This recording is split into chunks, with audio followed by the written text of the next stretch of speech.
Hi dears, അസ്സലാമു അലൈക്കും. അപ്പോൾ എല്ലാവർക്കും പുതിയൊരു വീഡിയോയിലേക്ക് സ്വാഗതം. അപ്പോൾ എന്താണ് എല്ലാവരുടെയും വിശേഷങ്ങൾ? എല്ലാവർക്കും സുഖമാണെന്ന് വിചാരിക്കുന്നു. നമുക്കും അൽഹംദുലില്ലാ സുഖമാണ് കേട്ടോ. അപ്പോൾ അല്ലേ ഇന്നത്തെ വീഡിയോ എന്താണെന്ന് വെച്ചാൽ, കഴിഞ്ഞ ദിവസം അങ്ങനെ ഒരു വീഡിയോയിൽ പള്ളിയിലെ കഞ്ഞി കൊണ്ടുവരുന്നൊരു വ്ളോഗ് കണ്ടു കേട്ടോ. അപ്പോൾ എൻ്റെ പാതുട്ടി ചോദിച്ച്, എന്താ ഉമ്മച്ചി പള്ളിയിലെ കഞ്ഞി, എന്താ ഈ ജീരക്കഞ്ഞി എന്നൊക്കെ ചോദിച്ച്. അപ്പോൾ ഞാൻ പറഞ്ഞു, ഉമ്മച്ചി ഉണ്ടാക്കി തരാം. ഇവിടങ്ങളിലൊന്നും പള്ളിയിൽ അങ്ങനെ കഞ്ഞി കൊടുക്കണ ഇടപാടൊന്നുമില്ല കേട്ടോ. അപ്പോൾ ഇന്നൊന്ന് ഉണ്ടാക്കി കൊടുക്കാമെന്ന് വിചാരിച്ചിട്ടുണ്ട്. അപ്പോൾ ഒന്ന് വെറൈറ്റി ആയിക്കോട്ടെ എന്ന് വിചാരിച്ച് ടേസ്റ്റിന് വേണ്ടിയിട്ട് നമ്മൾ വേറൊരു സംഭവം കൂടെ ചേർത്തിട്ടുണ്ട് കേട്ടോ. അപ്പോൾ ഇങ്ങനെ ഉണ്ടാക്കാത്തവരുണ്ടെങ്കിൽ ഒന്ന് ഉണ്ടാക്കി നോക്കണേ. അപ്പോൾ അതിന് വേണ്ടിയിട്ട് 2 ഗ്ലാസ് പച്ചരിയാണ് കേട്ടോ നമ്മൾ എടുത്തിട്ടുള്ളത്.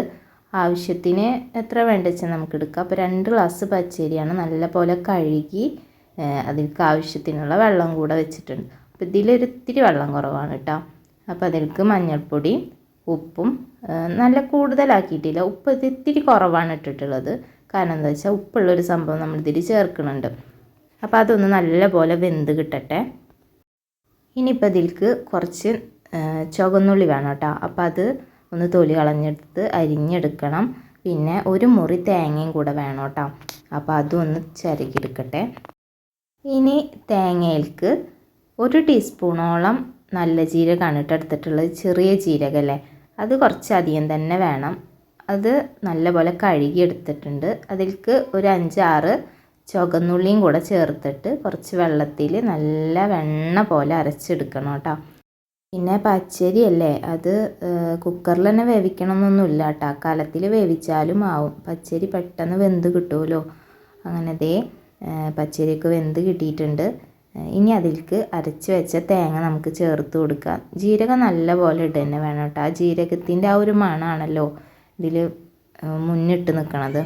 അപ്പോൾ അത് നല്ലപോലെ ഒന്ന് മിക്സ് ചെയ്തെടുത്തിട്ടുണ്ട്. അപ്പോൾ തീ ഞാൻ ഓഫ് ചെയ്തിട്ടില്ല, ചെറുതായി തീ കത്തിക്കൊണ്ടിരിക്കുന്നുണ്ട് കേട്ടോ. ഇനി ഇതൊന്ന് തൂമിച്ചെടുക്കാൻ വേണ്ടിയിട്ട് ചുവന്നുള്ളി അരിഞ്ഞെടുക്കുന്നുണ്ട്. അതുപോലെ തന്നെ മല്ലിയില കുറച്ചധികം ചേർക്കുന്നുണ്ട് കേട്ടോ. മല്ലിയില നല്ലപോലെ ചെറുതായി ഒന്ന് അരിഞ്ഞെടുക്കുന്നുണ്ട്. അതും കൂടെ ഇതിൽ തൂമിക്കുമ്പോൾ ചേർക്കണം.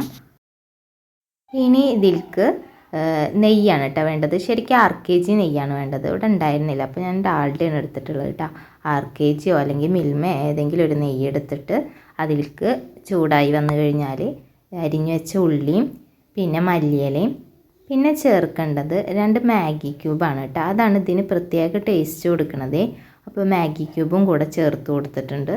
അതും കൂടെ ഇട്ടിട്ട് നല്ലപോലെ ഒന്ന് ചൂടാക്കിയിട്ട് ഉള്ളി ഇങ്ങനെ വഴന്ന് വന്നതിൻ്റെ ശേഷമാണ് കേട്ടോ മാഗി ക്യൂബ് ചേർത്ത് കൊടുക്കേണ്ടത്. അല്ലെങ്കിൽ പിന്നെ മാഗി ക്യൂബ് നല്ലപോലെ കരിഞ്ഞു പോകും. അപ്പോൾ ടേസ്റ്റ് വ്യത്യാസം വരും.